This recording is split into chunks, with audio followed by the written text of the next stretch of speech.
अब देखिए कि पश्चिम बंगाल में मुस्लिम आबादी का प्रतिशत कैसे बदला है। अंग्रेजों के समय वर्ष 1901 से 1941 के बीच पश्चिम बंगाल में तब तो संयुक्त बंगाल था, मुस्लिम आबादी लगभग 26% थी। उस समय संयुक्त बंगाल था और बांग्लादेश भी बंगाल का ही हिस्सा हुआ करता था। फिर 1947 में आज़ादी के बाद पूर्वी बंगाल पूर्वी पाकिस्तान में चला गया, जो आज का बांग्लादेश है। उस समय बड़ी संख्या में मुसलमान वहां पर चले गए और इस वजह से वर्ष 1951 में पश्चिम बंगाल में मुस्लिम आबादी घटकर लगभग 19% रह गई। तो यहां आप देखिए, पहले ज्यादा थी क्योंकि संयुक्त बंगाल था, फिर बांग्लादेश यानी पूर्वी पाकिस्तान का निर्माण हो गया।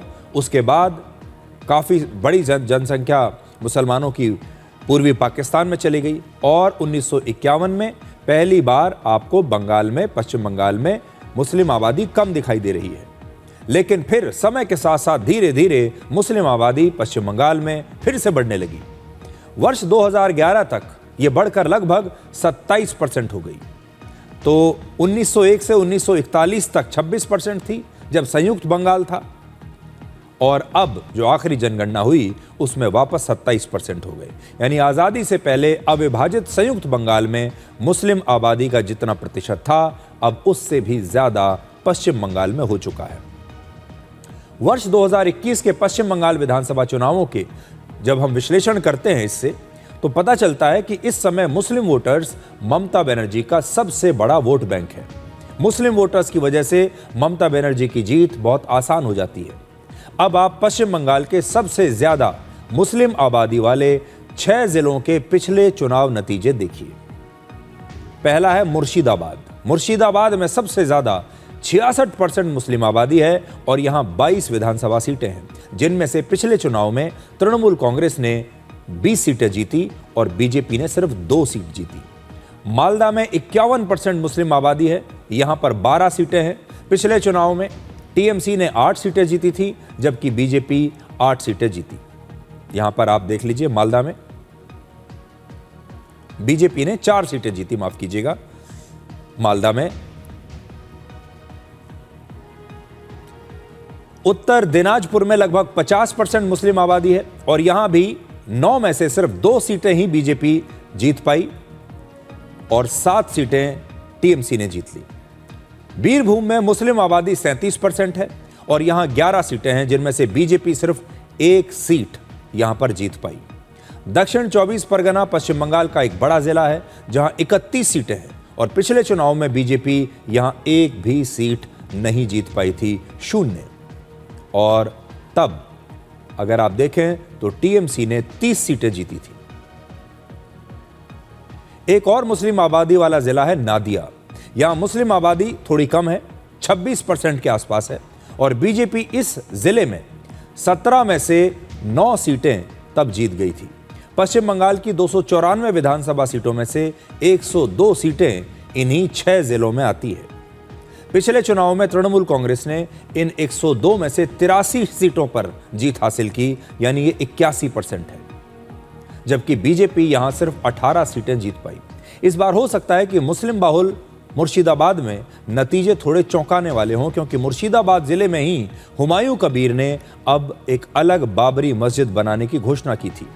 आज गृह मंत्री अमित शाह ने पश्चिम बंगाल में एक चुनावी रैली में कहा कि प्रधानमंत्री मोदी ने राम मंदिर बनवाया और ममता बनर्जी पश्चिम बंगाल में बाबरी मस्जिद बनवाना चाहती है। भाइयों बहनों, मुझे बताओ, अयोध्या में मोदी जी ने राम मंदिर बनाया, अच्छा किया या बुरा किया? जरा जोर से बोलो, अच्छा किया या बुरा किया? 550 साल से ये लोग राम मंदिर नहीं बनने देते थे।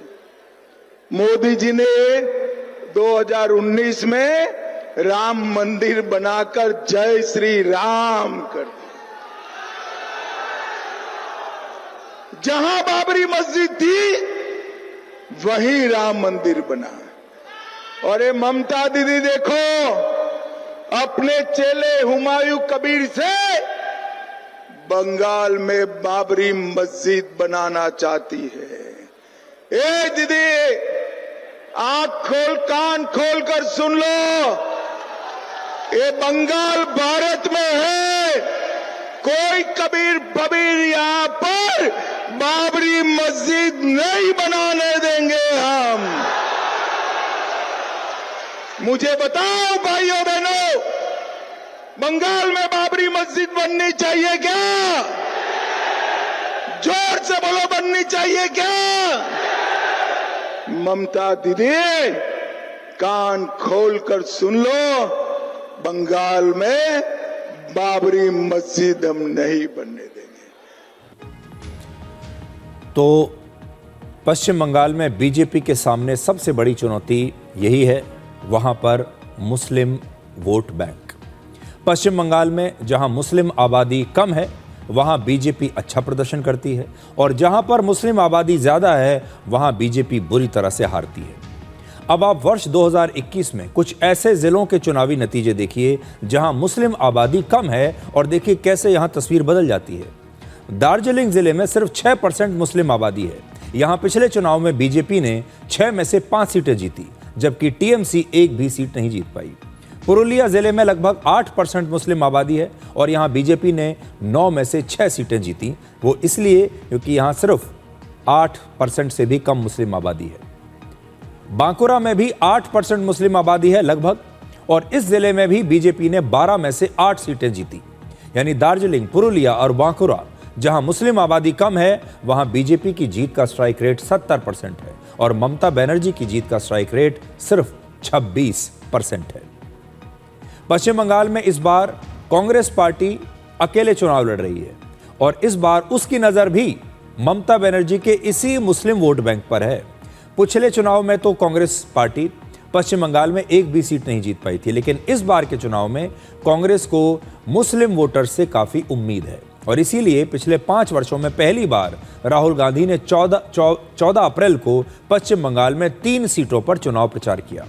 राहुल गांधी ने उत्तर दिनाजपुर, मालदा और मुर्शिदाबाद जिले में चुनाव प्रचार किया, और ये तीनों सीटें सबसे ज्यादा मुस्लिम आबादी वाले जिले हैं। उत्तर दिनाजपुर में 50% मुस्लिम आबादी है, मालदा में 51% और मुर्शिदाबाद में तो 66% मुस्लिम आबादी है। पिछले चुनाव में इन तीनों जिलों में कांग्रेस पार्टी तीसरे नंबर पर थी, लेकिन इस बार उसे उम्मीद है कि शायद वो ममता बनर्जी के इस मुस्लिम वोट बैंक को काटेगी, उसे विभाजन उसका कर देगी। मुर्शिदाबाद, मालदा और उत्तर दिनाजपुर जैसे मुस्लिम आबादी वाले जिले कांग्रेस का असल में एक परंपरागत वोट बैंक पहले से रहे हैं। जैसे 2016 के चुनाव में मुर्शिदाबाद में कांग्रेस ने 22 में से 14 सीटें जीती थी, जबकि मालदा में 12 में से 8 सीटें उसने जीती थी। अब एक और दिलचस्प आंकड़ा देखिए कि कैसे 70 वर्षों में कांग्रेस का पश्चिम बंगाल में सफाया हो गया। 1951 में कांग्रेस पार्टी ने 150 सीटें जीती, जबकि 70 साल बाद 2021 में पश्चिम बंगाल में कांग्रेस को एक भी सीट नहीं मिली, 150 से 0 पर आ गई। वैसे पश्चिम बंगाल की राजनीति में एक नया ट्रेंड भी दिख रहा है, जहां मुस्लिम वोटर्स में बिखराव अब बहुत कम है, और एक मुश्त वोट मुस्लिम वोटर्स तृणमूल कांग्रेस को देते हैं। पहले इसमें विभाजन हो जाता था। पहले क्या होता था कि मुस्लिम वोटर्स 3 हिस्सों में बढ़ जाते थे, एक टीएमसी को देता था, एक लेफ्ट को देता था, एक कांग्रेस को देता था।